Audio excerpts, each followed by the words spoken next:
Gilgamesh is stupendous. I consider it to be among the greatest things that can happen to a person. I have immersed myself in it, and in these truly gigantic fragments I have experienced measures and forms that belong with the supreme works that the conjuring word has ever produced. Rainier Maria Rilke. On March 20th, 2003, Iraq was invaded by coalition forces led by the United States in what was dubbed Operation Iraqi Freedom. The mission was to liberate Iraq by overthrowing the tyrant Saddam Hussein, who had been accused of harboring al-Qaeda terrorists, as well as possessing weapons of mass destruction.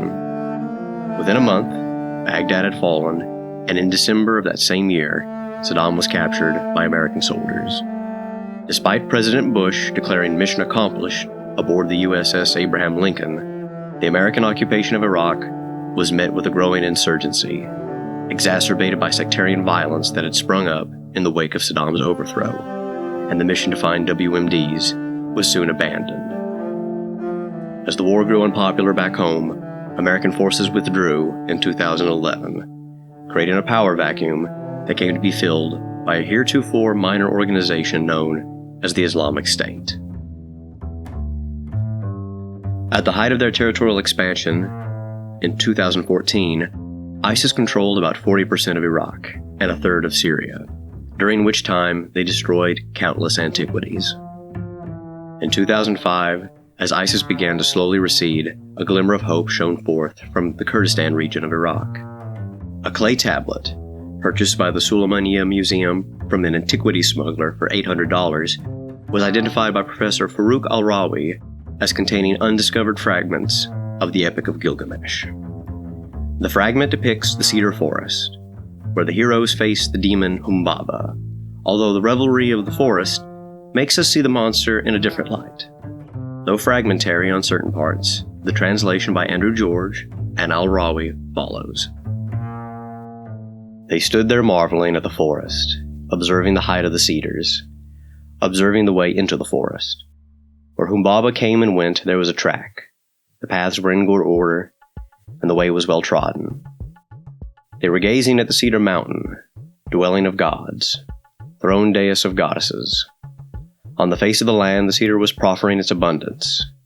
Sweet was its shade, full of delight. All tangled was the thorny undergrowth, the forest a thick canopy.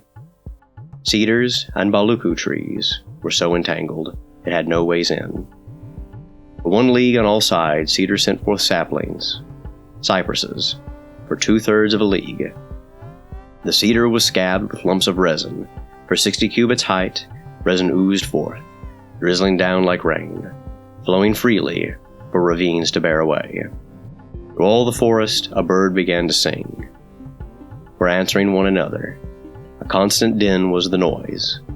A solitary tree cricket set off a noisy chorus. Were singing a song, making the pipe loud.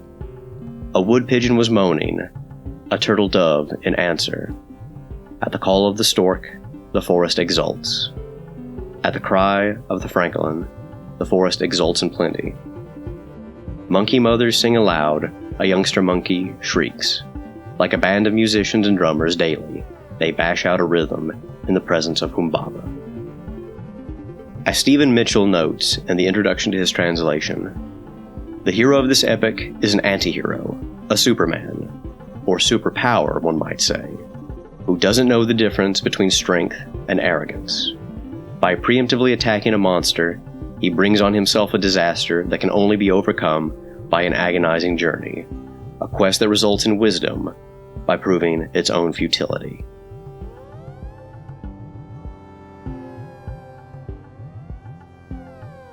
Mesopotamia, Greek for the land between the rivers, is where the first known civilization had arisen, Sumer. Settled into what is now modern-day Iraq, by the time of the 4th millennium, the Sumerians, who called themselves the Black-Headed People, had built the first cities out of mud brick, pioneered irrigation techniques along the Tigris and Euphrates rivers, and most important for our purposes, invented writing on clay tablets in a script known as cuneiform.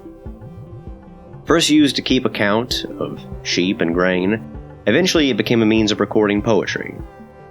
Gilgamesh, whose name appears in a list of deified Sumerian kings, may very well have been an historical king of the city of Uruk, around the year 2600 BC. The independence of the Sumerian city-states temporarily came to an end at the close of the 24th century BC with the creation of the first, albeit short-lived, empire by the Semitic king Sargon of Akkad, whose daughter became the first known author recorded in human history. Following the collapse of Sargon's empire, a cultural renaissance coincided with the rise of the third dynasty of Ur, or the Neo-Sumerian Empire. It was during this period that the earliest surviving poems about Gilgamesh were composed, recounting his expedition to the cedar forest, the death of Enkidu, and the death of Gilgamesh himself. Long after the Sumerian language was replaced by Akkadian as the lingua franca, and Sumer itself came under the rule of the Semitic Babylonian Empire, founded by Hammurabi, this body of heroic poetry would be the source material used by the scribe Senliki Unini in the creation of the standard version of the Gilgamesh epic, He Who Saw the Deep. As the poem begins, the people of the city of Uruk cry out to the gods for relief from their king, Gilgamesh. The city is his possession. He struts through it, arrogant, his head raised high, trampling its citizens like a wild bull. He is king. He does whatever he wants, takes the son from his father and crushes him, takes the girl from her mother and uses her. The warrior's daughter, the young man's bride, he uses her. No one dares to oppose him. But the people of Uruk cried out to heaven, and their lamentation was heard. The gods are not unfeeling. Their hearts were touched. The defining flaw of Gilgamesh is his unwillingness to accept limits. However, the gods have no intention of deposing Gilgamesh. He may behave like a tyrant, but he is king by divine right.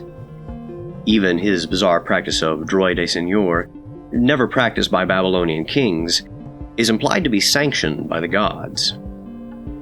The priest will bless the young couple, the guest will rejoice, the bridegroom will step aside, and the virgin will wait in the marriage bed for Gilgamesh, king of Great Walled Uruk. It is he who mates first with a lawful wife.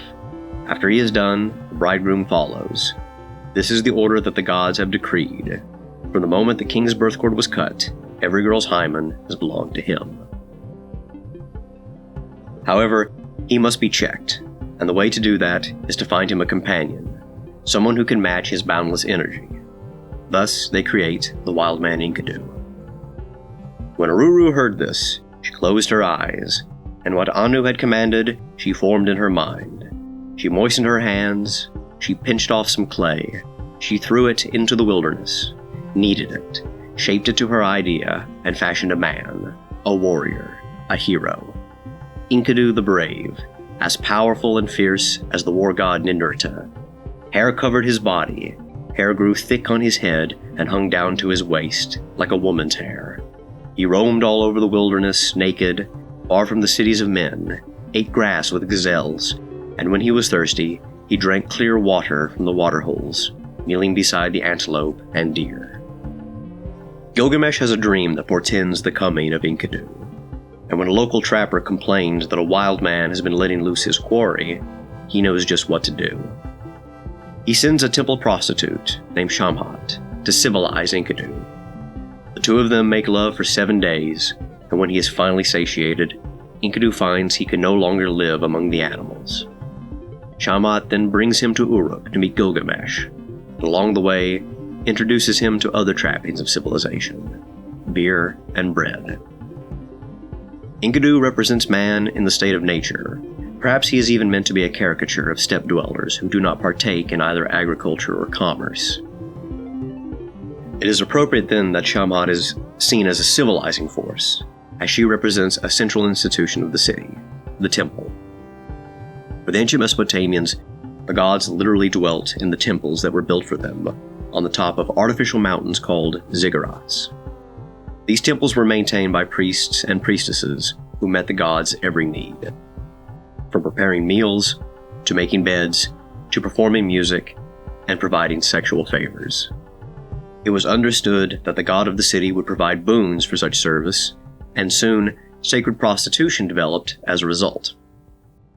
As more donations poured in from those who wanted to secure the blessings of a divinity, particularly for agriculture, the temples were able to expand into commercial prostitution. This confusion between sacred and commercial sex work led the 5th century Greek historian Herodotus to erroneously conclude that all Babylonian women had to partake in this rite. Every woman born in the country must once in her life go and sit down in the precinct of Venus, and there consort with a stranger. A woman who has once taken her seat is not allowed to return home till one of the strangers throws a silver coin into her lap and takes her with him beyond the holy ground. The silver coin may be of any size. The woman goes with the first man who throws her money and rejects no one. When she has gone with him and satisfied the goddess, she returns home, and from that time forth, no gift, however great, will prevail with her. Such of the women, who are ugly, have to stay a long time before they can fulfill the law. Some have waited 3 or 4 years in the precinct. When Enkidu confronts Gilgamesh, he does so by standing in the threshold of a bridal chamber, refusing to grant Gilgamesh access. After their ensuing brawl, Enkidu acknowledges Gilgamesh as a kindred spirit. Gilgamesh, you are unique among humans. Your mother, the goddess Ninsun, made you stronger and braver than any mortal, and rightly as Enlil granted you the kingship, since you are destined to rule over men. They embraced and kissed. They held hands like brothers. They walked side by side. They became true friends. Gilgamesh's divine mother, Ninsun, will even adopt Enkidu as her own son, since he is technically an orphan. She tells Gilgamesh upon interpreting the dream he had about Enkidu, "You will take him in your arms, embrace and caress him the way a man caresses his wife. He will be your double, your second self, a man who is loyal, who will stand at your side through the greatest dangers. Soon you will meet him, the companion of your heart. Your dream has said so." The friendship between Gilgamesh and Enkidu may be echoed in later Greek epic in the figures of Achilles and Patroclus, as the latter's death incites the former to return to the Trojan War. What is most striking about them is how over time they come to behave more like one another. Enkidu becomes a man of the city, a counselor to Gilgamesh, and though initially reluctant to enter the cedar forest, it is he who insists upon slaying Humbaba. Gilgamesh, after Enkidu's death, takes on his friend's role as a wild man of the steppe, wandering in search of immortal life while donning animal skins, as had been foretold by Shamash.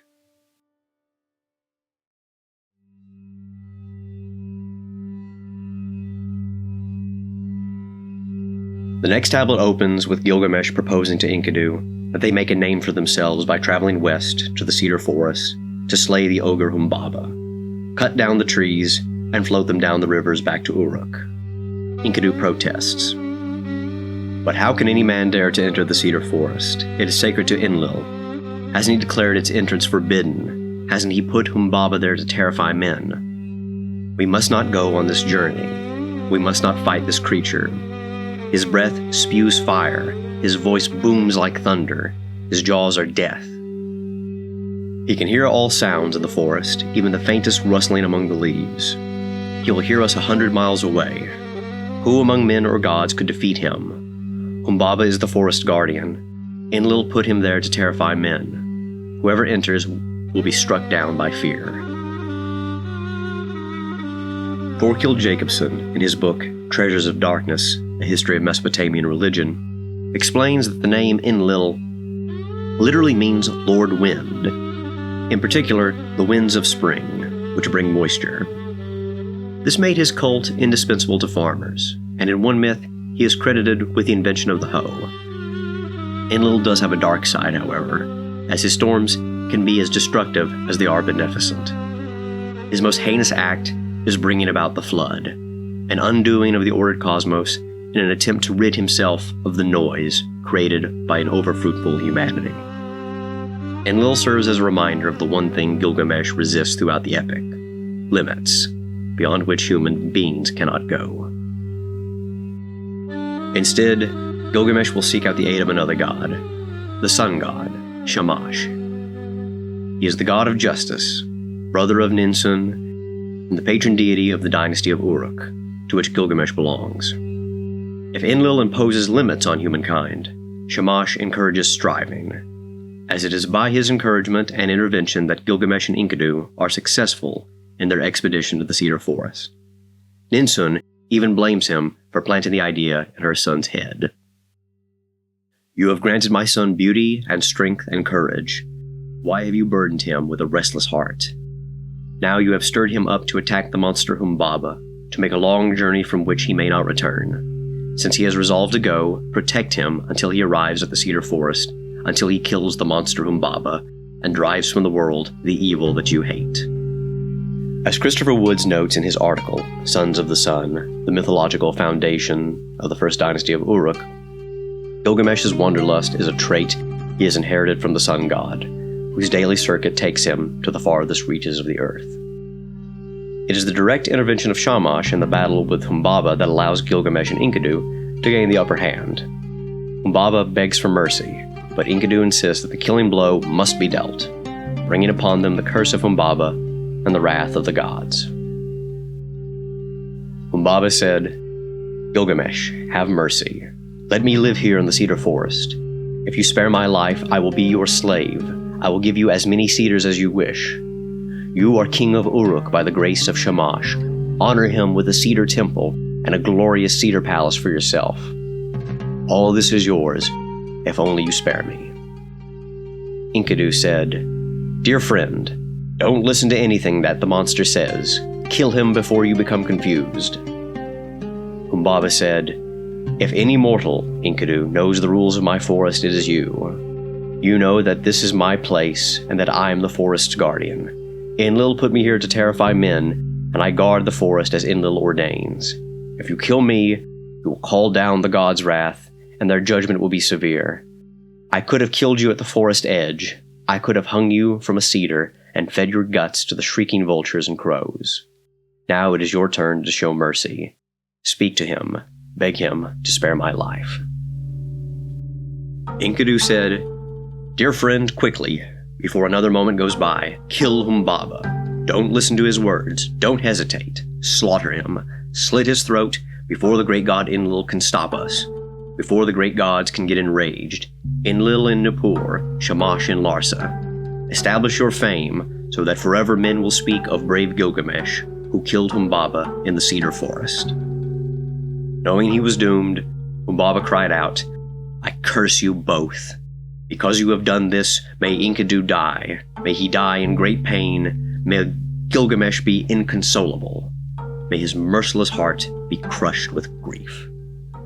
Today, the last remaining cedars of Lebanon are protected as a UNESCO World Heritage Site, suggesting, perhaps, that Enlil was wise to place Humbaba there in the first place.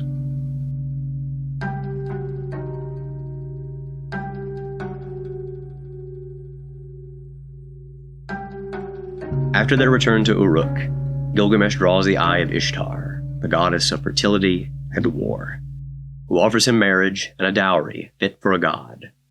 Gilgamesh, however, knows the fate of her previous husbands and turns her down flat. Which of your husbands did you love forever?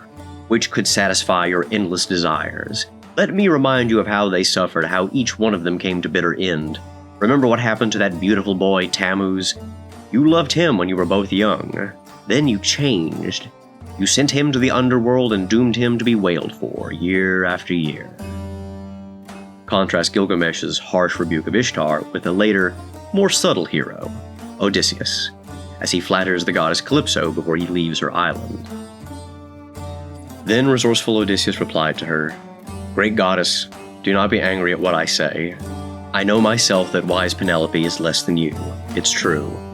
In looks and stature, being mortal, while you are immortal and ever young.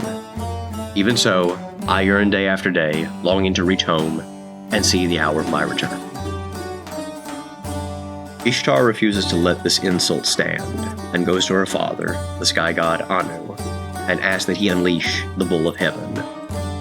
Ishtar said, Please, father, I beg you, give me the bull of heaven, just for a little while. I want to bring it to the earth. I wanted to kill that liar Gilgamesh and destroy his palace. If you say no, I will smash the gates of the underworld, and 1,000,000 famished ghouls will ascend to devour the living, and the living will be outnumbered by the dead. It is probable that the historical Gilgamesh would have been a priest king at a time before those two roles were differentiated. This means that he would have served two functions, one as the leader of the city's armies, and the other as an intermediary between the people and the gods. One of the most important rites was that of fertility, in which the king, taking the role of Tammuz, would enter into a ritual marriage with the priestess of Ishtar, which included either simulated or actual intercourse between them, in order to ensure a continuing bounty of the land. Gilgamesh's spurring of Ishtar brings down the bull of heaven, and Anu warns the princess Ishtar. But if I give you the bull of heaven, Uruk will have famine for 7 long years. Have you provided the people with grain for 7 years, and the cattle with fodder? Ishtar said, Yes, of course I have gathered grain and fodder. I have stored up enough, more than enough, for 7 years. The bull's snorts alone opened cracks in the earth which swallowed 300 warriors. Despite this, Gilgamesh and Enkidu triumph, killing the beast and offering its heart to Shamash. Ishtar is outraged. She climbed to the top of Uruk's great wall, and she writhed in grief and wailed. Not only did Gilgamesh slander me, now the brute has killed his own punishment, the bull of heaven. When Enkidu heard these words, he laughed and reached down, ripped off one of the bull's thighs, and flung it in Ishtar's face. If only I could catch you, this is what I would do to you. I would rip you apart and drape the bull's guts over your arms.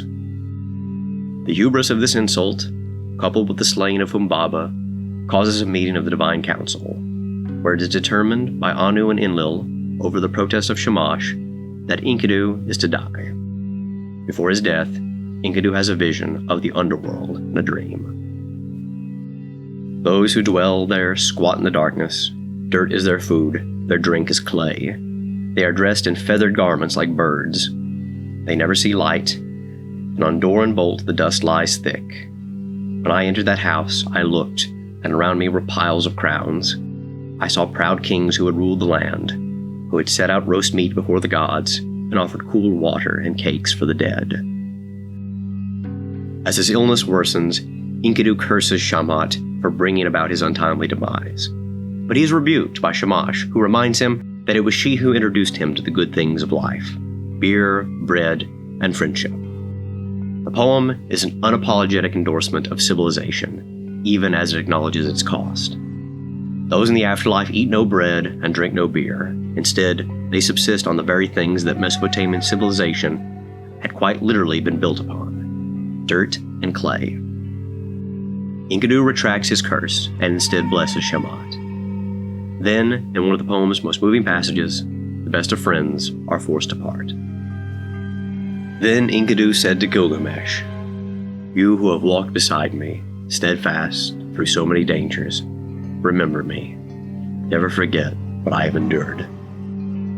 The day that Enkidu had his dreams, his strength began failing. For 12 long days he was deathly sick. He lay in his bed in agony, unable to rest, and every day he grew worse. At last, he sat up and called out to Gilgamesh, "Have you abandoned me now, dear friend? You told me that you would come to help me when I was afraid, but I cannot see you. You have not come to fight off this danger. Yet, weren't we to remain forever inseparable, you and I?" When he heard the death rattle, Gilgamesh moaned like a dove. His face grew dark. "Beloved, wait. Don't leave me. Dearest of men, don't die. Don't let them take you from me."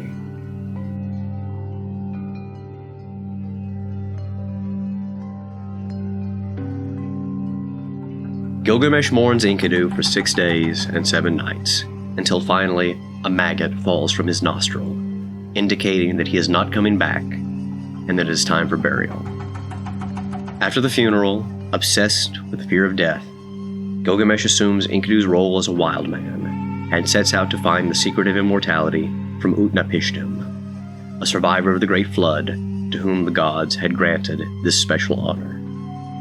On his way, he encounters scorpion men, races the sun through the tunnel he takes as he sets in the west, and arrives in the garden of the gods, where precious stones grow upon the trees. Once reaching the edge of the world, he must assist the boatman Ur-Shanabi in crossing the ocean of death to reach the home of Utnapishtim, a task that might have been made easier had he not impulsively killed the stone men who piloted the ferryman's boat. Finally, he arrives at the island of the distant one, Utnapishtim, and is surprised to find that he does not look like a god, but a normal human being. Upon explaining why he has come, Utnapishtim tries to give Gilgamesh some perspective. Gilgamesh, why prolong your grief? Have you ever paused to compare your own blessed lot with the fool's? You were made from the flesh of both gods and humans. The gods have lavished you with their gifts as though they were your fathers and mothers. From your birth, they assigned you a throne and told you, rule over men.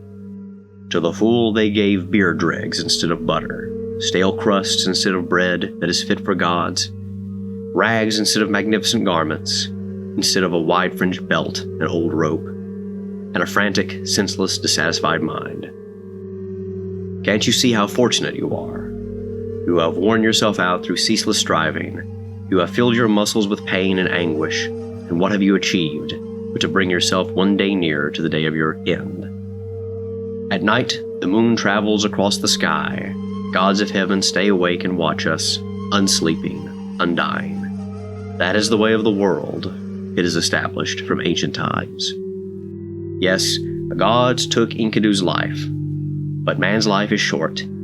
At any moment it can be snapped, like a reed in a canebrake. The handsome young man, the lovely young woman, in their prime, death comes and drags them away. Though no one has seen death's face or heard death's voice, suddenly, savagely, death destroys us all of us, old or young. And yet we build houses, make contracts. Brothers divide their inheritance, conflicts occur, as though this human life lasted forever. The river rises, flows over its banks, and carries us all away, like mayflies floating downstream. They stare at the sun, then all at once there is nothing. The sleeper and the dead, how alike they are. Yet the sleeper wakes up and opens his eyes, while no one returns from death. And who can know when the last of his days will come? When the gods assemble, they decide your fate. They establish both life and death for you. At the time of death, they do not reveal. Utnapishtim then tells Gilgamesh how he became immortal. When the gods decreed to wipe out humankind with a flood, they took an oath not to disclose the secret to any one of them. But the god Enki, god of the sweet waters of the rivers, marshes, and rains, found a clever way around that, by telling the secret not to Utnapishtim directly, but to the reed fence around his house. With this warning, he constructed an ark for himself, his wife, and his livestock. Together, they ride out the deluge, as the rest of the human race is drowned, turned back into clay, in the words of the poet. Once the gods realize that no one is left to work and offer sacrifice, they repent for their decision, until Enki's ruse is revealed. Enlil relents, and allows humans to spread across the land once more, though he insists that a Malthusian trap be placed by means of natural death, so that they may never overpopulate the earth again, to the annoyance of the gods. The similarities between the flood of Utnapishtim and the flood of Noah were the source of much excitement among Assyriologists when the poem was rediscovered in the 19th century. In 1872, George Smith, a curator for the British Museum, believed he had discovered an account of the Babylonian Noah as he translated Tablet 11 of the Epic of Gilgamesh. On looking down the third column, Smith wrote, my eye caught the statement that the ship rested on the mountains of Nizir, followed by the account of the sending forth of the dove and its finding no resting place and returning. I saw at once that I had here discovered a portion of at least the Chaldean account of the deluge. He declared, I am the first man to read that after more than 2,000 years of oblivion. And, according to one account, upon setting the tablet on the table, he jumped up and rushed around the room in a great state of excitement, and to the astonishment of those present, began to undress himself. Gilgamesh's quest for immortality is a futile one. As Utnapishtim demonstrates with a test, Gilgamesh cannot even conquer sleep, let alone death. At the insistence of his wife, Utnapishtim tells Gilgamesh of a plant that grows in the deep, that once eaten will restore youth. Like a pearl fisher of the Persian Gulf, he ties heavy stones to his feet, dives down to retrieve the plant.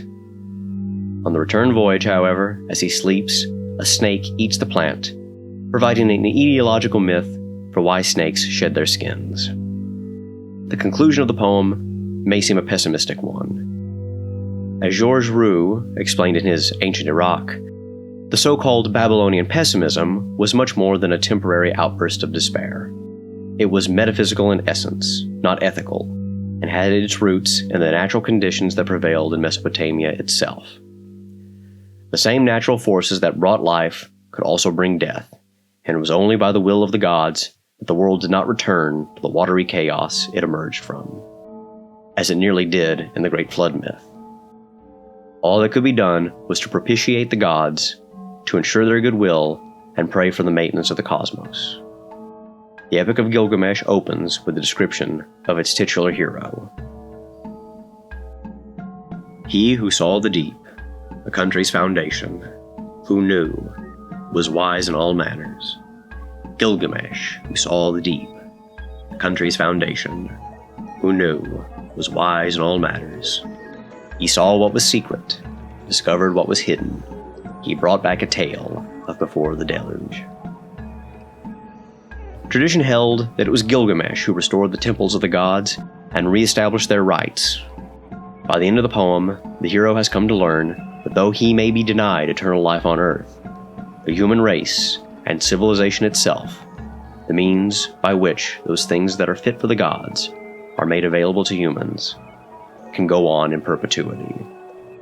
If the Gilgamesh poet's own voice shines through anywhere in the poem, it is in the voice of the divine alewife, Shiduri, whose profession is reflective of the fact that Sumerian women were often independent businesswomen who worked as brewers and bartenders. Shiduri, whose tavern rests at the edge of the world, warns Gilgamesh not to cross the waters of death, but instead to enjoy his life in the here and now. Shiduri said, "Gilgamesh, where are you roaming? You will never find the eternal life that you seek. When the gods created mankind, they also created death, and they held back eternal life for themselves alone. Humans are born, they live, then they die. This is the order that the gods have decreed. But until the end comes, enjoy your life. Spend it in happiness, not despair. Savor your food, make each of your days a delight. Bathe and anoint yourself. Wear bright clothes that are sparkling clean. Let music and dancing fill your house. Love the child who holds you by the hand, and give your wife pleasure in your embrace. That is the best way for a man to live." When he returns to his native land of Uruk, Gilgamesh looks upon its walls and sees his true legacy. When at last they arrived, Gilgamesh said to Urshanabi, "This is the wall of Uruk, which no city on earth can equal. See how its ramparts gleam like copper in the sun. Climb the stone staircase, more ancient than the mind can imagine. Approach the Aeana temple, sacred to Ishtar, a temple that no king has equaled in size or beauty. Walk on the wall of Uruk, follow its course around the city, inspect its mighty foundations, examine its brickwork, how masterfully it is built. Observe the land it encloses, the palm trees, the gardens, the orchards, the glorious palaces and temples, the shops and marketplaces, the houses, the public squares."